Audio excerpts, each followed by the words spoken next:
Otep, bien-aimés frères et sœurs, vous connaîtrez la vérité et la vérité vous affranchira. Ça, c'est pas moi qui le dis, c'est la Bible qui le dit. Mais moi, je vous dis mieux. Vous connaîtrez la vérité historique, notamment celle de vos ancêtres kémites, et vous aurez une vision globale de ce que c'est que la vraie souveraineté politique. J'ajoute, vous reviendrez à la spiritualité africaine ancestrale et vous comprendrez les enjeux de l'indépendance économique.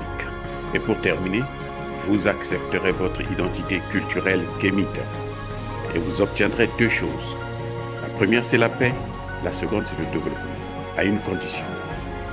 L'unité de toute l'Afrique noire, l'unité de tous les Noirs du monde entier.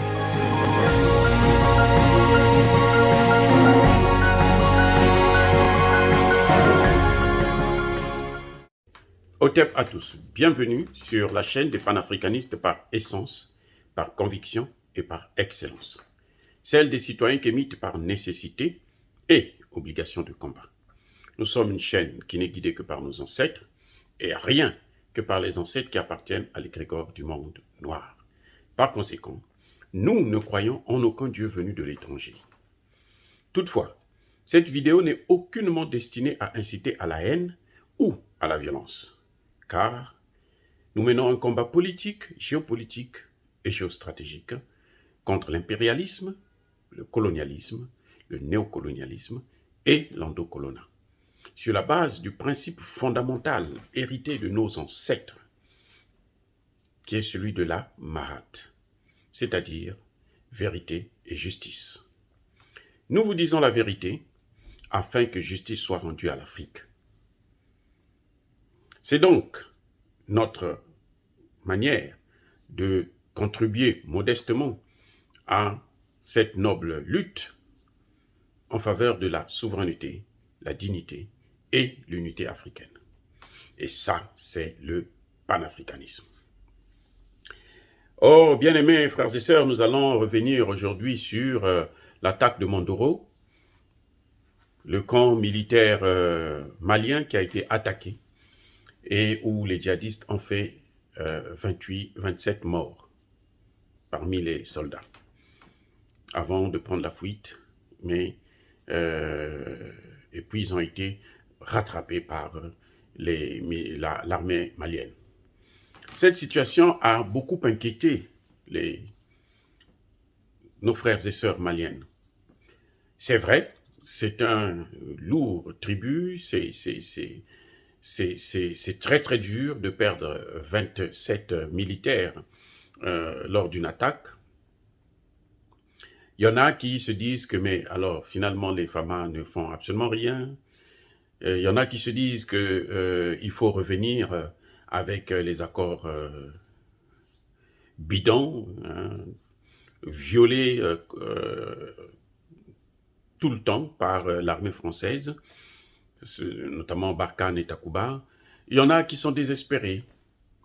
Et je voudrais leur apporter un message de soutien, un message d'espoir. Les FAMA ne sont pas, contrairement à ce que les médias mainstream de la France veulent nous faire croire. France 24, RFI, qui en ont fait un tapage médiatique, comme quoi l'armée française, vous voyez, ils ne foutent absolument rien. On sait aussi que ces gens-là, s'ils ont attaqué l'armée française, plutôt l'armée malienne, c'est parce qu'ils ont bénéficié du soutien de l'armée française. Parce que c'est l'armée française, ce sont les Français et les Européens, et les Occidentaux en général, qui ont amené les djihadistes au Mali et dans le Sahel. Ce sont eux, ce n'est pas nous, ce sont eux qui les ont amenés. Donc eux, ils sont contents parce que c'est le fait qu'il y a des attentats qu'ils peuvent continuer à maintenir leur présence sur le sol malien. Mais maintenant, là, je vous garantis, c'est fini. On n'a plus besoin d'eux. Ils n'ont qu'à partir et laisser l'armée malienne prendre ses responsabilités, et c'est ce qu'elle va faire. Maintenant, je veux vous dire une chose. Barkhane est au Mali depuis 9 ans. Ils n'ont jamais pu régler la situation. 9 ans. Ils ont eu 9 ans pour mettre un terme au terrorisme. Et ils ont aggravé la situation. Les terroristes qui occupaient à peine 5% ou 10% du territoire quand ils sont arrivés, 9 ans plus tard, ils ont 80%. Et ce n'est pas en une semaine, en 2 mois, 3 mois que l'État malien va reprendre le contrôle de toutes ces zones-là. Surtout que les Français sont toujours là. Donc ils continuent à opérer en faveur des djihadistes.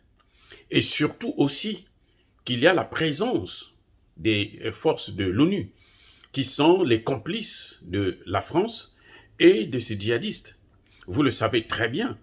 Les Nations Unies ne sont pas venues pour combattre le terrorisme, ils sont venus pour le tourisme, pour se balader. Ce sont des touristes internationaux payés aux frais de la princesse contribuable internationale. Et ça, c'est des choses que nous dénonçons aujourd'hui. Donc, l'espoir, le plus grand espoir viendra d'abord parce que le gouvernement d'Assimi Goïta prendra ses responsabilités pour chasser, pour mettre un terme à la mission des Nations Unies.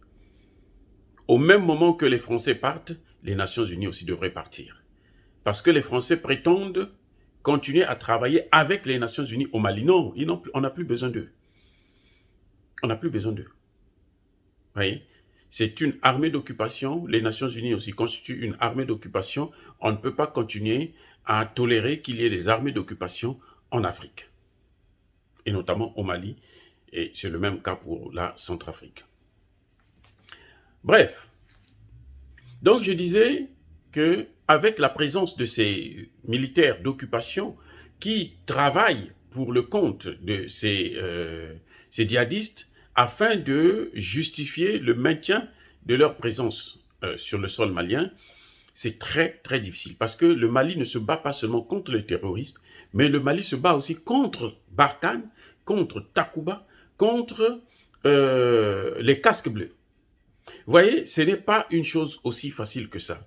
Et surtout que les casques bleus les accompagnent, ils sont à côté d'eux, ils sont proches d'eux, ils ont toutes les informations concernant leurs mouvements et c'est très très très difficile.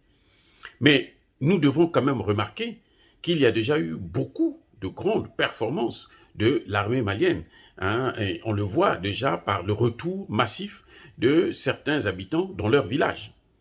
Maintenant, concernant même cette situation de Mandoro, ce que les médias occidentaux ne vous disent pas, c'est qu'eux, ils ont tué 27 soldats maliens, mais les militaires maliens, quand ils ont riposté, ils en ont tué 40. Eh oui, bien-aimés frères et sœurs, ils ont tué 27, oui, c'est vrai. Nous déplorons et nous saluons la mémoire de nos soldats, nous saluons les familles, nous présentons nos condoléances à ces familles endeuillées, mais il faut savoir que la riposte de l'armée malienne a été très forte, puisqu'ils en ont tué 40 djihadistes, le même jour. Ils ont fini par fuir, et ils sont revenus encore après, avec des renforts. Et quand ils sont revenus avec les renforts, vous savez combien ont été neutralisés? 70. Je répète. Quand ils sont allés chercher des renforts, ils sont revenus, ils croyaient qu'ils étaient à un jeu de cache-cache, du chat et de la souris. Ils sont venus, eh bien, l'armée malienne en a massacré 70. Au total, 110 sur 27. Donc l'armée malienne reste toujours au-dessus et l'armée malienne reste toujours au contrôle de la situation. Nous sommes en guerre. L'armée malienne est en guerre contre je vous ai bien dit, contre le terrorisme, les terroristes, contre Takuba, contre Barkhane et contre les casques bleus des Nations Unies. Ce n'est pas aussi facile que ça. Non, vous ne devrez pas vous inquiéter outre mesure. C'est déplorable chaque fois que nous perdons un militaire ou un civil. C'est déplorable. Mais ce n'est pas la faute de l'armée malienne. Ce n'est pas la responsabilité de l'armée malienne. Ce n'est pas que les militaires maliens ne veulent pas combattre, ne prennent pas leurs responsabilités. Non. C'est parce qu'ils ont des adversaires qui sont tellement nombreux et il leur faut aussi un peu plus de temps pour contrôler l'ensemble du territoire. Donnez-leur au moins 6 mois ou d'ici 1 an, on va évaluer le travail qui avait été fait par Barkhane, qui a aggravé la situation, et le travail des soldats maliens. Donc, l'attaque de Mandoro, ce n'est pas une faille, ce n'est pas une faiblesse de l'armée, non.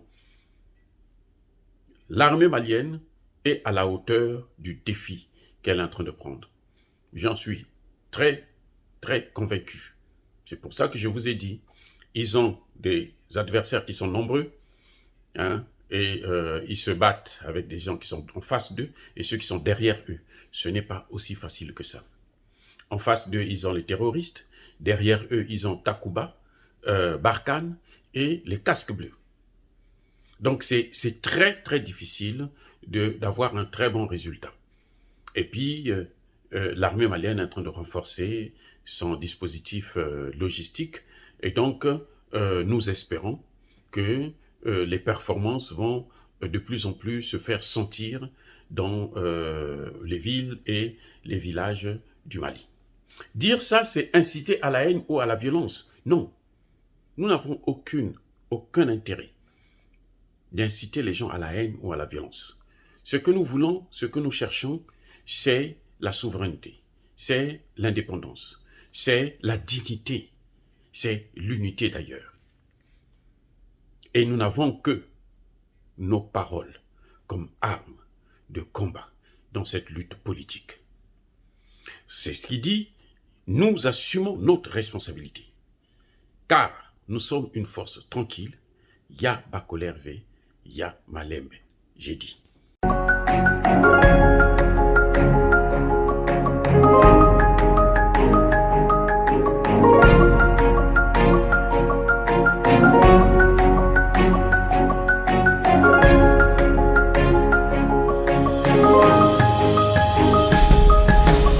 Eux, ils marchent par la foi et non par la vue.